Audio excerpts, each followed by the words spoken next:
All right, welcome to this explainer. Today we're diving deep into a really fascinating political framework. We're impartially unpacking the myth of the minority and the power of strategic concentration. Specifically, we are going to look closely at what's known as the Migrationist Strategy, along with the B.A.P.S movement, which stands for Black American Parallel Systems. So, what we're analyzing today is exactly how this movement theorizes that geographic concentration can completely transform a demographic from a national minority into a powerful, undeniable political majority. It's honestly a completely different way to think about political power, geography, and community infrastructure. Let's get into it. We're going to start with a raw demographic reality. Black Americans make up roughly 14% of the total United States population. Now, in traditional political conversations, that statistic is very often viewed as a sort of ceiling. Think about it. If your demographic is spread out relatively evenly across 50 states, your voting power is inherently diluted. You basically become just one constituency among several, which means you're almost always forced to negotiate from a position of numerical weakness rather than actual strength. And that brings us to a really compelling paradox that absolutely challenges standard political assumptions. How can a demographic of this size theoretically establish an unbreakable majority-level influence over the U.S. government? Well, the movement we're examining today argues that true power isn't just about how many people you have in total. It's about exactly where you are organized.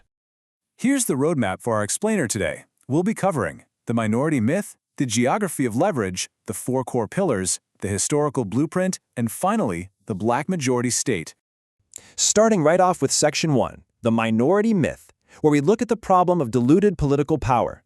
The core thesis here is simple but really profound. Being dispersed as a national minority forces a group to constantly negotiate from a position of weakness. You are always asking for concessions from the larger majority. But concentrating into a regional majority, that creates a powerful political fulcrum. The strategy asserts that you actually don't need 51% of the entire country to wield massive influence.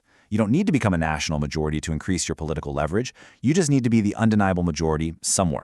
Which leads us perfectly into Section 2, the geography of leverage, and how this migrationist strategy actually works in practice. Okay, the math behind this strategy is fascinating because influence in this model flows upward. The movement calculates that if less than 5%, literally just 5%, of the black population currently living outside the South moves to targeted southern states, like Mississippi, for example, they could establish an absolute supermajority. Think about how achievable that metric really is, because once that 5% is concentrated, they can dominate local city councils, seize state legislatures, and eventually command U.S. Senate seats. And those Senate seats are a real game changer, because the U.S. Senate gives 2 seats to every state, regardless of its population size. Controlling just 1 or 2 states gives you the leverage to act as a Senate chokehold. Think about how often a single powerful voting bloc in the Senate can filibuster national legislation or entirely block Supreme Court nominations. Furthermore, acting as an executive kingmaker in a tight electoral college race means an immovable voting bloc in a competitive state can completely dictate the path to the presidency. The immense leverage comes directly from geographical concentration. But grabbing political power is dangerous without a defensive shield. That brings us to Section 3, the 4 core pillars, and why parallel infrastructure is so necessary. To prevent being starved out by external economic sabotage, corporate divestment, or with the movement terms white flight after a political takeover, they propose B.A.P.S, Black American Parallel Systems. This is a blueprint for consciously building independent systems designed to sustain the community entirely outside the mainstream matrix. This whole doctrine is built on 4 core pillars. You can kind of think of this as a Trojan horse of infrastructure. Before ever attempting to take political control, the movement argues the community must be totally self-reliant. First, economic independence through independent cryptocurrency networks like FBA Coin. Second, sustainable agriculture for true food sovereignty. Third, health and wellness, using things like holistic independent doula networks. And finally, complete self-governance and security. Basically, if economic retaliation happens, the community survives. And look, this isn't just online theory. It's a highly active, physical blueprint. Looking at their official documentation, the movement emphasizes immediate action through verified educational curriculums and real-world trade ecosystems. For instance, they are actively building physical marketplaces using their own currency, like the $1 FBA Coin community marketplace, to create a parallel economy today. They are literally laying the bricks for this infrastructure right now. Moving right along to Section 4, the historical blueprint. This is all about prioritizing building over protesting. To understand the roots of this ideology, the movement strictly selects specific historical foremothers, not a standard activist who just petition the mainstream system, but as master architects. We're talking about women like Madam C.J. Walker, who built autonomous manufacturing and enterprise supply chains, Maggie Lena Walker, who engineered a completely independent banking system, Fannie Lou Hamer, who secured 680 acres for cooperative agriculture, and Nannie Helen Burroughs, who established uncompromised institutional governance. They built parallel systems to render the mainstream matrix irrelevant. And the exact same criteria apply to their ideological forefathers. These men are celebrated by the movement strictly for laying down literal, physical infrastructure.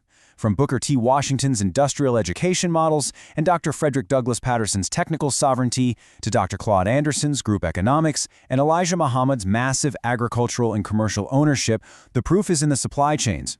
The movement points to these leaders as absolute proof that true independence requires completely controlling your own financial networks.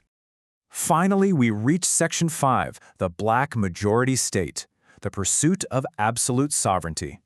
So, if you synthesize foundational texts like Dr. Claude Anderson's Powernomics and Charles M. Blow's The W No, the movement outlines a precise four-phase roadmap, and notice it deliberately bypasses traditional civil rights appeals entirely.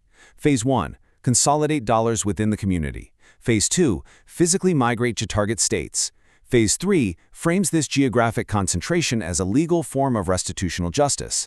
And finally, Phase 4, a total political takeover of state governments to permanently control laws, courts, and policing. A black majority state represents the final, fortified evolution of B.A.P.S. It's a scenario where a concentrated voting bloc holds unquestioned state-level authority. And because they've already built those independent economic and agricultural pillars we discussed earlier, they literally cannot be starved out by external corporate pressures. Why does this matter? Because it creates an entirely self-contained ecosystem of power that is structurally immune to traditional political pushback. Don't chase power everywhere. Build power somewhere. I mean, that quote perfectly encapsulates the paradigm shift at the very heart of our explainer today. It is the complete rejection of diluted national representation in favor of strategic, undeniable regional leverage. It's all about deeply understanding how to use demographic numbers geographically rather than nationally. So as demographic strategies evolve and these parallel systems are methodically built, I'll leave you to consider this final thought. How could the intentional strategic concentration of voters fundamentally alter the balance of power in the United States? It is an absolutely fascinating question of strategy, constitutional math, and geography. Thanks for joining me on this explainer, and definitely keep questioning how the systems around you really work.